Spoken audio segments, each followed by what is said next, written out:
If you're interested in partnering with Magical Storybook English Nanny Bedtime Stories or wanting to know more about sponsorship opportunities, then visit our website www.magical-storybook.com. You can also download free read-along books to accompany our fairy tales. Welcome to Magical Storybook, a collection of children's stories from around the world. The Poor Miller's Boy and the Cat. Once upon a time there lived an old miller. He had 3 apprentices who were brothers and who had all worked for the miller for years. One day he said to them, "I'm old and I shall retire from business soon, and I need to leave my mill to someone. I want you all to go out and find me a horse, and whoever brings me back the best horse shall have my mill. But you must also look after me as I grow older and more frail." The smallest of the apprentice brothers was called Hans. He was disliked by his brothers, and they were determined that he would never have the mill. The next day, the 3 of them went out in search of the finest horses. They walked for hours, and when they reached the middle of a forest, they sat down for a rest. As night was beginning to fall, the 3 brothers decided that they would stay there for the night. But as soon as the older brothers saw that Hans was asleep, they quietly got up and crept off, leaving him all alone. The next morning, Hans was wakened by the first birds of dawn singing. When he looked around him and saw that his brothers were gone, he had no idea where he was. He was lost. "How will I ever find a fine horse now?" he thought. While he sat there thinking, he noticed a small cat was walking towards him. When it reached Hans, it stopped and sat down. "Hello, Hans," said the cat in the most friendly manner. "Where are you going?" Well, Hans was very surprised to see a talking cat, but he answered anyway. He explained his situation and that he needed to find a fine horse. "Can you help me?" asked Hans. The cat thought about it and then spoke again. "If you come with me and agree to be my faithful servant for 7 years, I will give you the most handsome horse you ever saw." Hans thought to himself, "What a wonderful cat," and he decided to take the risk and see whether the cat was telling the truth. So Hans went with her and was surprised to see that she lived in a huge castle.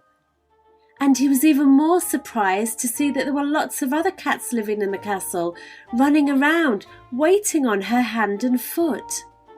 In the daytime they would serve her meals, and in the evening they would play music to entertain her over dinner.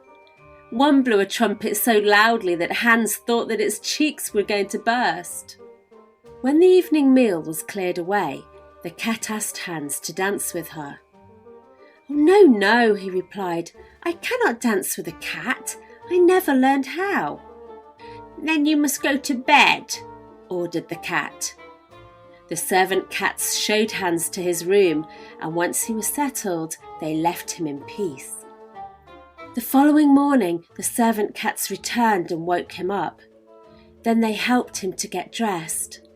One washed his face, another fetched his shoes, and a third helped him to put on his clothes. But then Hans was made to go out and chop wood for the cat, and this he had to do all day long.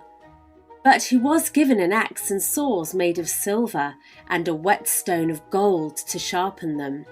He stayed at the castle making himself useful, and he had the finest food and drink. But for years he saw nobody but the cat and her attendants. One day the cat said to Hans, "Go and mow my meadow and make sure that you dry the grass well."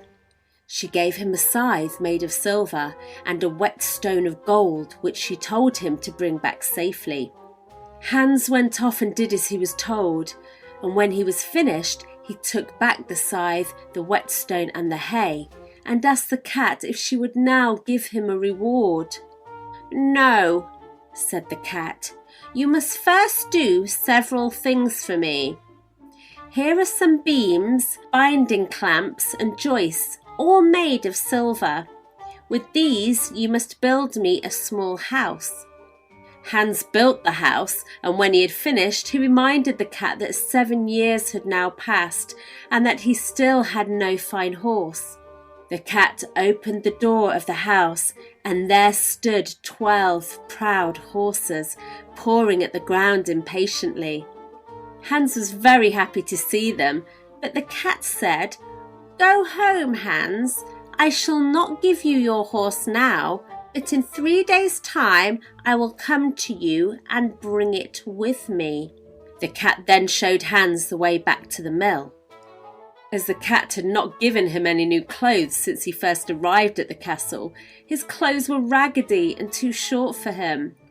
When he arrived at the mill, he saw that his 2 brothers were already there, each holding the reins of a horse, but one of the horses was blind and the other was lame. "Where's your horse, Hans?" they inquired. "It will arrive in 3 days," he answered. Hans' brothers laughed at him. "We're sure it will be a very fine horse too." Hans then went into the parlour, but because he looked so raggedy and dirty, the miller said that he couldn't sit at the table, so they made him eat outside. At bedtime, the brothers refused to let Hans share their bed. He had to go and sleep on the straw in the goose shed. After 3 days, a carriage drawn by 6 fine horses arrived at the mill.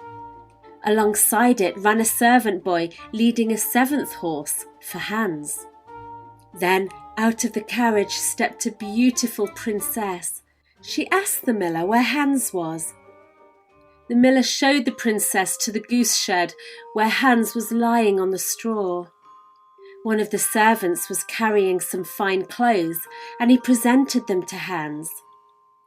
After washing, Hans put on the clothes, and no king could have looked more handsome. The princess revealed that she was the cat who he had served so faithfully for the last 7 years. She said that she'd fallen in love with him as he was so faithful and kind. She asked the miller to show her the 2 horses that the brothers had brought him. When she saw that one was blind and that the other was lame, she told the servant boy to bring the miller the fine horse, which he did. The princess then told the miller that he should keep the horse and the mill, for it was no use to Hans anymore. Then she led her faithful Hans to the carriage and drove away back to the castle.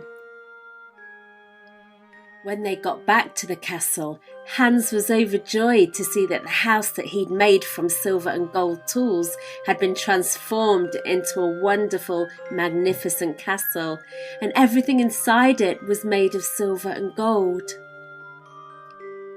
Hans and the princess were married, and from then on, Hans was very happy, and he was never laughed at or treated badly again.